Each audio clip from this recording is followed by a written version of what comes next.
गौतम बुद्ध ऐसे हैं जैसे हिमाच्छादित हिमालय। पर्वत तो और भी हैं, हिमाच्छादित पर्वत और भी हैं, पर हिमालय अतुलनीय है, उसकी कोई उपमा नहीं। हिमालय बस हिमालय जैसा है, गौतम बुद्ध बस गौतम बुद्ध जैसे। पूरी मनुष्य जाति के इतिहास में वैसा महिमापूर्ण नाम दूसरा नहीं।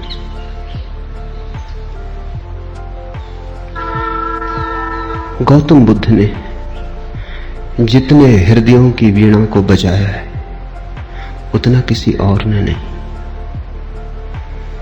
गौतम बुद्ध के माध्यम से जितने लोग जागे और जितने लोगों ने परम भगवत्ता उपलब्ध की है उतनी किसी और के माध्यम से नहीं। गौतम बुद्ध की वाणी अनूठी है और विशेषकर उन्हें जो सोच विचार चिंतन मनन विमर्श के आदि हैं।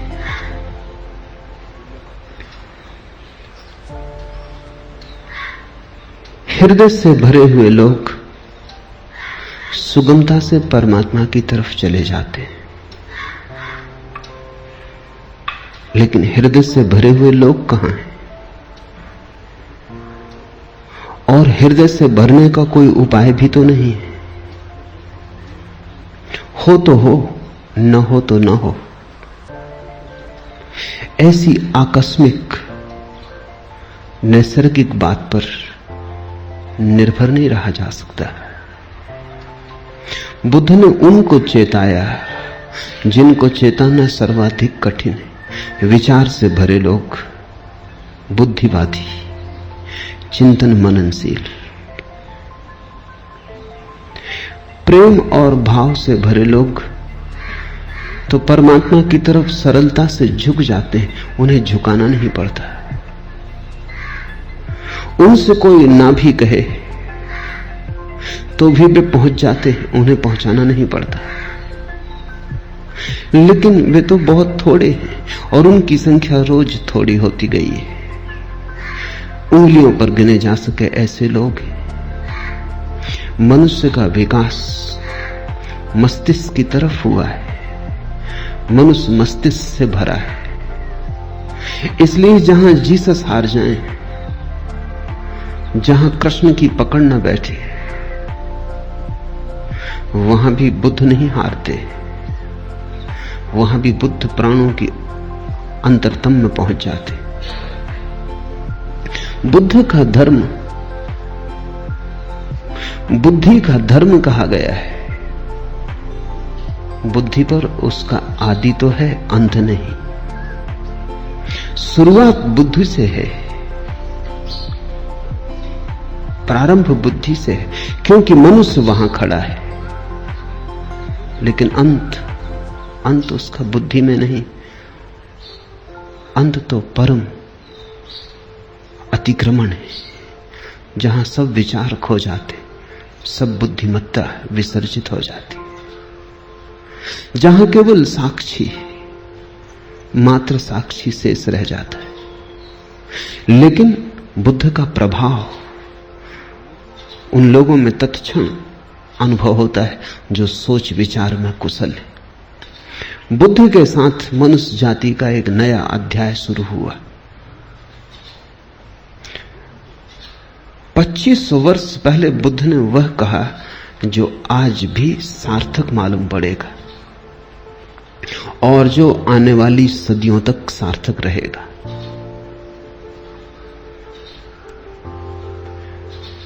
बुद्ध ने विश्लेषण दिया, एनालिसिस दी, और जैसा सूक्ष्म विश्लेषण उन्होंने किया कभी किसी ने ना किया था और फिर दोबारा कोई ना कर पाया। उन्होंने जीवन की समस्या के उत्तर शास्त्र से नहीं दिए, विश्लेषण की प्रक्रिया से दिए। बुद्ध धर्म के पहले वैज्ञानिक हैं। उनके साथ श्रद्धा और आस्था की जरूरत नहीं है, उनके साथ तो समझ पर्याप्त है। अगर तुम समझने को राजी हो तो तुम बुद्ध की नौका में सवार हो जाओगे। अगर श्रद्धा भी आएगी तो समझ की छाया होगी, लेकिन समझ के पहले श्रद्धा की मांग बुद्ध की नहीं। बुद्ध ये नहीं कहते कि जो मैं कहता हूं भरोसा कर लो। बुद्ध कहते हैं सोचो, विचारो, विश्लेषण करो, खोजो, पाओ अपने अनुभव से तो भरोसा कर लेना। दुनिया के सारे धर्मों ने भरोसे को पहले रखा है, सिर्फ बुद्ध को छोड़कर। दुनिया के सारे धर्मों में श्रद्धा प्राथमिक है, फिर ही कदम उठेगा। बुद्ध ने कहा अनुभव प्राथमिक है, श्रद्धा आनुषंगिक है। अनुभव होगा तो श्रद्धा होगी, अनुभव होगा तो आस्था होगी। इसलिए बुद्ध कहते हैं आस्था की कोई जरूरत नहीं है, अनुभव के साथ अपने से आ जाएगी, तुम्हें लानी नहीं। और तुम्हारी लाई हुई आस्था का मूल्य भी क्या हो सकता है? तुम्हारी लाई आस्था के पीछे भी छिपे होंगे तुम्हारे संदेह। तुम आरोपित भी कर लोगे विश्वास को, तो भी विश्वास के पीछे अविश्वास खड़ा होगा। तुम कितनी ही दृढ़ता से भरोसा करना चाहो, लेकिन तुम्हारी दृढ़ता कपती रहेगी और तुम जानते रहोगे कि जो तुम्हारे अनुभव में नहीं उतरा है उसे तुम चाहो भी तो भी कैसे मान सकते हो, मान भी लो तो भी कैसे मान सकते हो। तुम्हारा ईश्वर कोरा शब्द जाल होगा जब तक अनुभव की किरण न उतरी हो। तुम्हारे मोक्ष की धारणा मात्र शाब्दिक होगी जब तक मुक्ति का थोड़ा स्वाद तुम्हें न लगा हो। बुद्ध ने कहा मुझ पर भरोसा मत करना, मैं जो कहता हूं उस पर इसलिए भरोसा मत करना कि मैं कहता हूं। सोचना, विचारना, जीना तुम्हारे अनुभव की कसौटी पर सही हो जाए तो ही सही है, मेरे कहने से क्या सही होगा। बुद्ध के अंतिम वचन है अपदीपो भव, अपने दिए खुद बनना। और तुम्हारी रोशनी में तुम्हें जो दिखाई पड़ेगा फिर तुम करोगे भी क्या? आस्था ना करोगे तो करोगे क्या? आस्था सहज होगी, उसकी बात ही उठानी व्यर्थ है। बुद्ध का धर्म विश्लेषण का धर्म है, लेकिन विश्लेषण से शुरू होता है, समाप्त नहीं होता। वहां समाप्त तो परम संश्लेषण पर होता है। बुद्ध का धर्म संदेह का धर्म है, लेकिन संदेह से यात्रा शुरू होती है, समाप्त नहीं होती। समाप्त तो परम श्रद्धा पर होती। इसलिए बुद्ध को समझने में बड़ी भूल हुई, क्योंकि बुद्ध संदेह की भाषा बोलते तो लोगों ने समझा ये संदेहवादी है। हिंदू तक न समझ पाए, जो जमीन पे सबसे ज्यादा पुरानी कौम। बुद्ध निश्चित ही बड़े अनूठे रहे होंगे, तभी तो हिंदू तक समझने से चूक गए। हिंदुओं तक कोई आदमी खतरनाक लगा, घबराने वाला लगा। हिंदुओं को भी लगा कि ये तो सारे आधार गिरा देगा धर्म के। और यही आदमी है जिसने धर्म के आधार पहली दफा ढंग से रखे। श्रद्धा पर भी कोई आधार रखा जा सकता है, अनुभव पर ही आधार रखा जा सकता है। अनुभव की छाया की तरह श्रद्धा उत्पन्न होती। श्रद्धा अनुभव की सुगंध है, और अनुभव के बिना श्रद्धा अंधी है। और जिस श्रद्धा के पास आंख ना हो, उससे तुम सत्य तक पहुंच पाओगे? बुद्ध ने बड़ा दुस्साहस किया। बुद्ध जैसे व्यक्ति पर भरोसा करना एकदम सुगम होता है। उसके उठने बैठने में प्रामाणिकता होती है, उसके शब्द शब्द में वजन होता है, उसके होने का पूरा ढंग स्वयं सिद्ध होता है। उस पर श्रद्धा आसान हो जाती है। लेकिन बुद्ध ने कहा तुम मुझे अपनी बैसाखी मत बनाना। तुम अगर लंगड़े हो, मेरी बैसाखी के सहारे चल लिए, कितनी दूर चलोगे, मंजिल तक न पहुंच पाओगे। आज मैं साथ हूं, कल मैं साथ न रहूंगा, फिर तुम्हें अपने ही पैरों पर चलना है। मेरी रोशनी से मत चलना, क्योंकि थोड़ी देर को संग साथ हो गया है अंधेरे जंगल में। तुम मेरी रोशनी में थोड़ी देर रोशन हो लोगे, फिर हमारे रास्ते अलग हो जाएंगे। मेरी रोशनी मेरे साथ होगी, तुम्हारा अंधेरा तुम्हारे साथ होगा। अपनी रोशनी पैदा करो, अप दीपो भव। ये बुद्ध का धम्मपद। कैसे वो रोशनी पैदा हो सकती है अनुभव की, उसका विश्लेषण है। श्रद्धा की कोई मांग नहीं है, श्रद्धा की कोई आवश्यकता भी नहीं है। इसलिए बुद्ध को लोगों ने नास्तिक कहा, क्योंकि बुद्ध ने यह भी नहीं कहा कि तुम परमात्मा पर श्रद्धा करो। तुम कैसे करोगे श्रद्धा? तुम्हें पता होता तो तुम श्रद्धा करते ही, तुम्हें पता नहीं है। इस अज्ञान में तुम कैसे श्रद्धा करोगे? और अज्ञान में तुम जो श्रद्धा बांध भी लोगे, वो तुम्हारी अज्ञान के ईंटों से बना हुआ भवन होगा। उसे तुम परमात्मा का मंदिर कैसे कहोगे? वो तुमने भय में बना लिया होगा। मौत डराती होगी, इसलिए सहारा पकड़ लिया होगा। यहां जिंदगी हाथ से जाती मालूम होती होगी, इसलिए स्वर्ग की कल्पनाएं कर ली होंगी। लेकिन इन कल्पनाओं से, भय पर खड़ी हुई इन धारणाओं से कहीं कोई मुक्त हुआ है? इसी से ही तो आदमी पंगु है, इससे ही तो आदमी पक्षाघात में दबा है। इसलिए बुद्ध ने ईश्वर की बात नहीं की। एच.जी. वेल्स ने बुद्ध के संबंध में कहा है कि पृथ्वी पर इस जैसा ईश्वरीय व्यक्ति और इस जैसा ईश्वर विरोधी व्यक्ति एक साथ पाना कठिन है। So godlike and so godless. अगर तुम ईश्वरीय प्रतिभाओं को खोजने निकलो तो तुम बुद्ध से ज्यादा ईश्वरीय प्रतिभा कहां पाओगे? सो गॉडलेस, और फिर भी इतना ईश्वर शून्य, ईश्वर की बात ही नहीं की। इस शब्द को ही गंदा माना, इस शब्द का उच्चार नहीं किया। इससे यह मत समझ लेना कि ईश्वर विरोधी थे बुद्ध। उच्चार नहीं किया क्योंकि उस परम शब्द का उच्चार किया नहीं जा सकता। उपनिषद कहते हैं ईश्वर के संबंध में कुछ कहा नहीं जा सकता, लेकिन इतना तो कह ही देते। बुद्ध ने इतना भी ना कहा। वो परम उपनिषद, उनके पार उपनिषद नहीं जाता। जहां उपनिषद समाप्त होते हैं वहां बुद्ध शुरू होते। आखिर इतना तो कह ही दिया, रोक ना सके अपने को कि ईश्वर निर्गुण है, तो निर्गुण उसका गुण बना दिया। कहा कि ईश्वर निराकार है, तो निराकार उसका आकार हो गया। लेकिन बिना कहे न रह सके। उपनिषद के ऋषि भी बोल गए, मौन में ही संभालना था उस संपदा को, बोलकर गंवा दी। बंधी मुट्ठी लाख की थी, खुली दो कौड़ी की हो गई। वो बात ऐसी थी कि कहनी नहीं थी,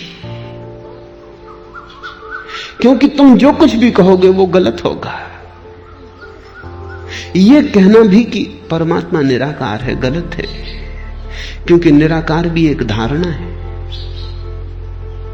वो भी आकार से ही जुड़ी है।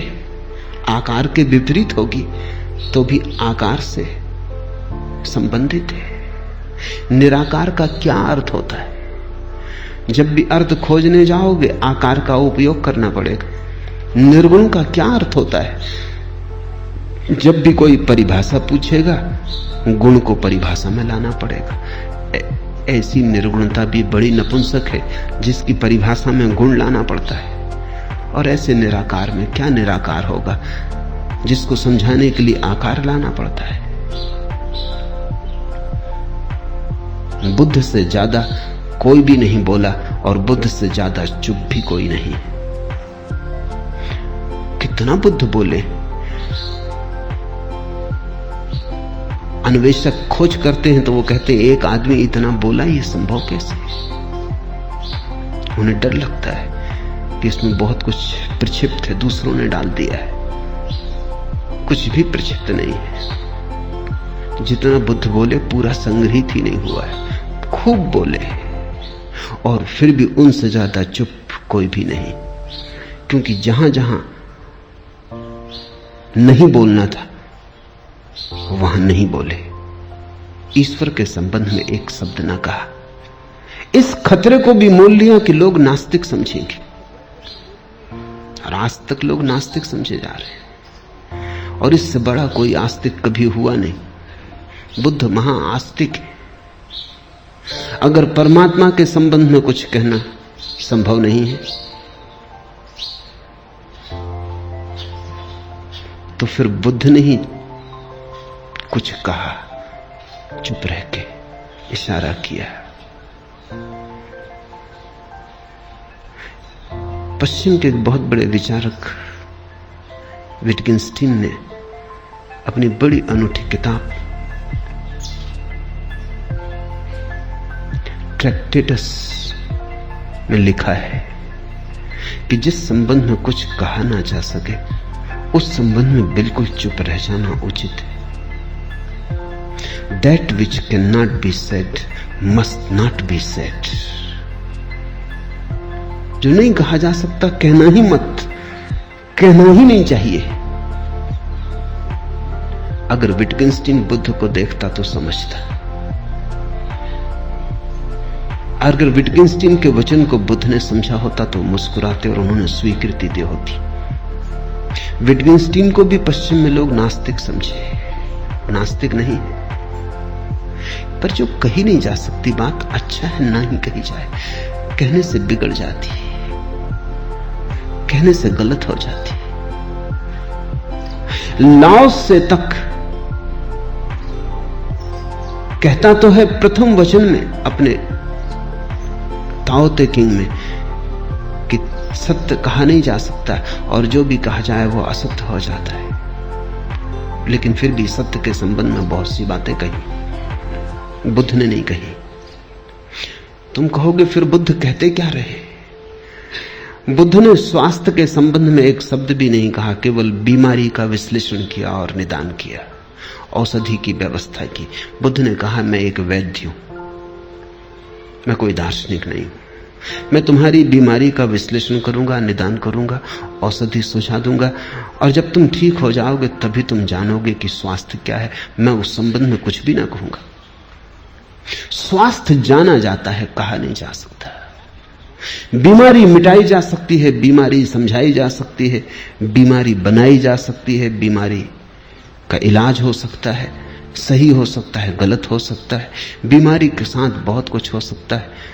स्वास्थ्य जब बीमारी नहीं होती तब जो शेष रह जाता है वही, उस तरफ केवल इशारे हो सकते हैं, मौन इंगित हो सकते हैं, वे भी प्रत्यक्ष नहीं, बड़े परोक्ष। बुद्ध के धर्म को शून्यवादी कहा गया है। शून्यवादी उनका धर्म है, लेकिन इससे यह मत समझ लेना कि शून्य पर उनकी बात पूरी हो जाती, नहीं, बस शुरू होती। बुद्ध एक ऐसे उत्तुंग शिखर है जिसका आखिरी शिखर हमें दिखाई नहीं पड़ता। बस थोड़ी दूर तक हमारी आंखें जाती, हमारी आंखों की सीमा है। थोड़ी दूर तक हमारी गर्दन उठती है, हमारी गर्दन के झुकने की सामर्थ्य है। और बुद्ध खोते चले जाते हैं। दूर हिमाच्छादित शिखर है, बादलों के पार।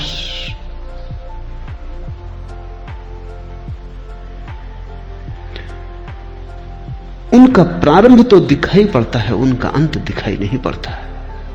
यही उनकी महिमा है। और प्रारंभ को जिन्होंने अंत समझ लिया वो भूल में पड़ गए। प्रारंभ से शुरू करना, लेकिन जैसे जैसे तुम शिखर पर उठने लगोगे और आगे दिखाई पड़ने लगा। और आगे दिखाई पड़ने लगेगा। बहुत लोग बोले, बहुत लोगों ने मनुष्य के रोग का विश्लेषण किया है, लेकिन ऐसा सचोट नहीं। बड़े सुंदर ढंग से लोगों ने बातें कही, बड़े गहरे प्रतीक उपाय में लाए हैं, पर बुद्ध के कहने का ढंग ही और, अंदाजे बयां और। जिसने एक बार सुना पकड़ा गया, जिसने एक बार आंख से आंख मिला ली फिर भटक न पाया। जिसको बुद्ध की थोड़ी सी भी झलक मिल गई उसका जीवन रूपांतरित हुआ।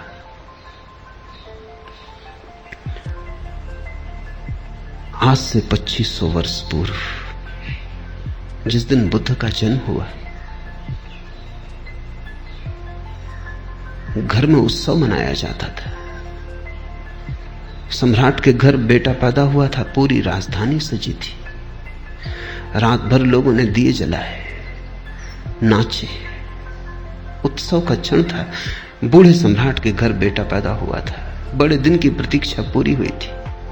बड़ी पुरानी अभिलाषा थी पूरे राज्य की। मालिक बूढ़ा होता जाता था और नए मालिक की कोई खबर न थी। इसलिए बुद्ध को सिद्धार्थ नाम दिया। सिद्धार्थ का अर्थ होता है अभिलाषा का पूरा हो जाना। पहले ही दिन जब द्वार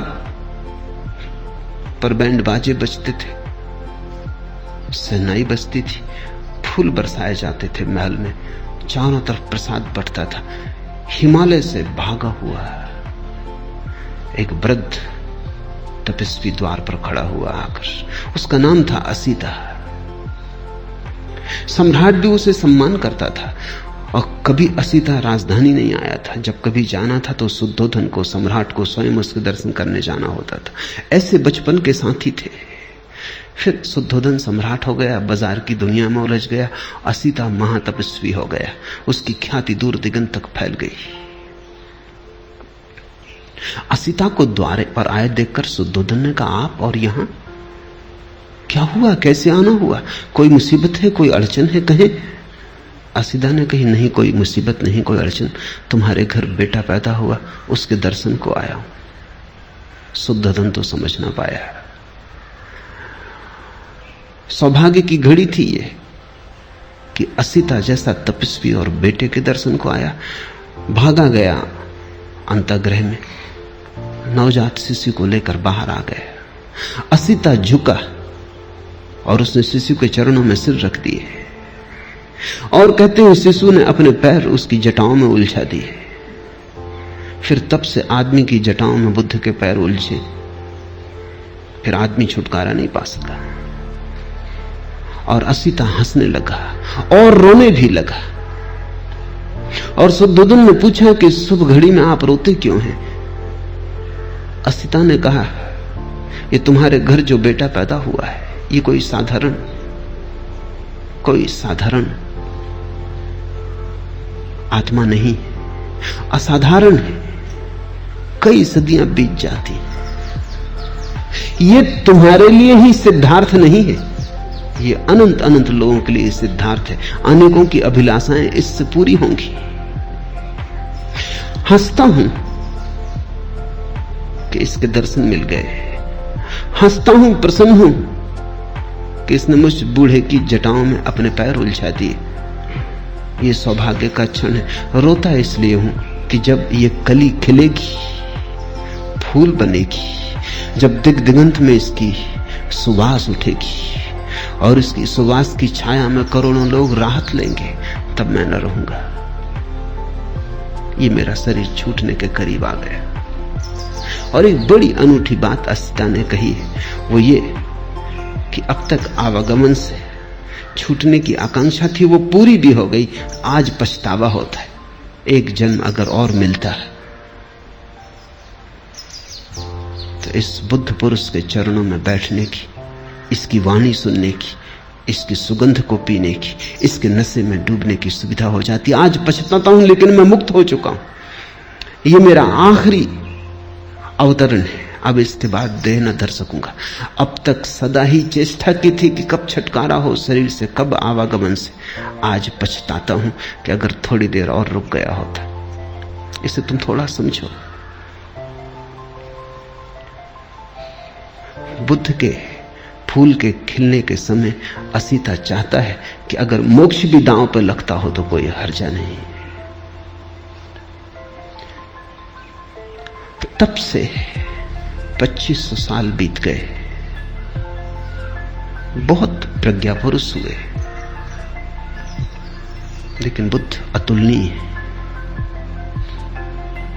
और उनकी अतुलनीयता इसमें है कि उन्होंने इस सदी के लिए धर्म दिया और आने वाले भविष्य के लिए धर्म दिया।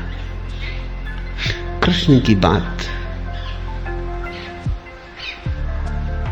कितनी ही समझा के कही जाए, इस सदी के लिए मौजू नहीं बैठती।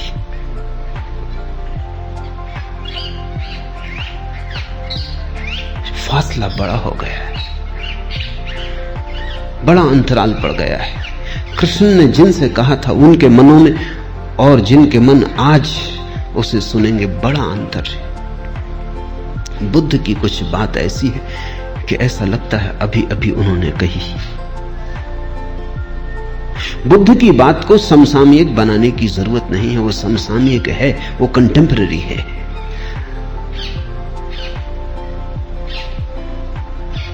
कृष्ण पर बोलो तो कृष्ण को खींच के लाना पड़ता है 20वीं सदी में, बुद्ध को नहीं लाना पड़ता है।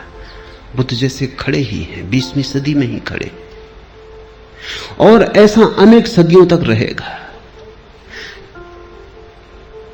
क्योंकि मनुष्य ने जो होने का ढंग अंगीकार कर लिया है बुद्धि का, वो अब ठहरने को है, वो अब जाने को नहीं। और उसके साथ ही बुद्ध का मार्ग ठहरने को है। धम्मपद उनका विश्लेषण है।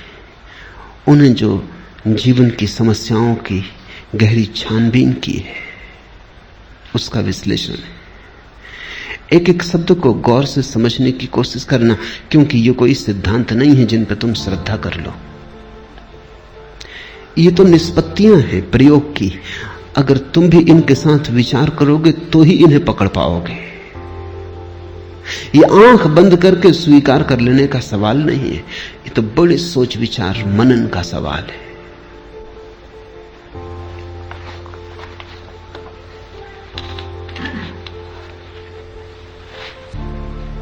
साधारणतः आदमी की जिंदगी क्या है? कुछ सपने, कुछ टूटे फूटे सपने, कुछ अभी भी साबित भविष्य की आशा में अटके। आदमी की जिंदगी क्या है? अतीत के खंडहर, भविष्य की कल्पनाएं। आदमी का पूरा होना क्या है? चले जाते हैं, उठते हैं, बैठते हैं, काम करते हैं, कुछ पक्का पता नहीं क्यों, कुछ साफ जाहिर नहीं कहां जा रहे, बहुत जल्दी में भी जा रहे हैं, बड़ी पहुंचने की तीव्र उत्कंठा है, लेकिन कुछ पक्का नहीं कहां पहुंचना चाहते, किस तरफ जाते हो। कल मैं एक गीत पढ़ता था शाहिर का, न कोई ज्यादा न कोई मंजिल न रोशनी का सुराग, न कोई ज्यादा न कोई मंजिल न रोशनी का सुराग, भटक रही है खलाओं में जिंदगी मेरी। न कोई रास्ता, न कोई मंजिल, रोशनी का सुराग भी नहीं, कोई एक किरण भी नहीं, और पूरी जिंदगी अंधेरी घाटियों में, शून्य में भटक रही है, भटक रही है खलाओं में जिंदगी मेरी। ऐसी ही मनुष्य की दशा है सदा से। बहुत सी झूठी मंजिलें भी तुम बना लेते हो। राहत के लिए कुछ तो चाहिए। सत्य बहुत कड़वा है, और अगर सत्य के साथ तुम खड़े हो जाओ तो खड़े होना भी मुश्किल मालूम होगा। सिगमंड फ्रायड ने कहा है कि आदमी बिना झूठ के जी नहीं सकता। झूठ सहारा है। तो हम झूठी मंजिलें बना लेते हैं। असली मंजिल का तो कोई पता नहीं। बिना मंजिल के जीना असंभव। कैसे जियोगे बिना मंजिल के? अगर ये पक्का ही हो जाए कि पता ही नहीं कहां जा रहे हैं, तो पैर कैसे उठेंगे? यात्रा कैसे होगी? तो हम कल्पित मंजिल बना लेते, एक झूठी मंजिल बना लेते। उससे राहत मिल जाती, लगता है कहीं जा रहे हैं। कोई रास्ता नहीं है, क्योंकि झूठी मंजिलों के कहीं कोई रास्ते होते? जब मंजिल ही झूठी है तो रास्ता कैसे हो सकता है? तो फिर हम रास्ता भी बना लेते, रास्ता बना लेते हैं, मंजिल बना लेते हैं। सब कल्पित, सब मन के जाल, सब सपने। और ऐसे अपने को भर लेते हैं और लगता है शून्य भर गया, जिंदगी बड़ी भरी पूरी। कोई कुछ दिन हुए चल बसा। एक मित्र ने आके कहा कि आपको पता चला फला फला व्यक्ति चल बसे, बड़ी भरी पूरी जिंदगी थी। मैंने पूछा, रुको, चल बसे ठीक, उसमें तो कुछ किया नहीं जा सकता, लेकिन भरी पूरी जिंदगी थी, ये तुमसे किसने कहा?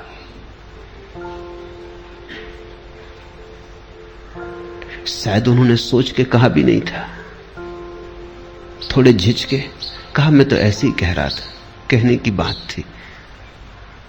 पर मैंने कहा तो तुम भी सोचते होगे कि बड़ी भरी पूरी जिंदगी थी, मैं उनको जानता हूं।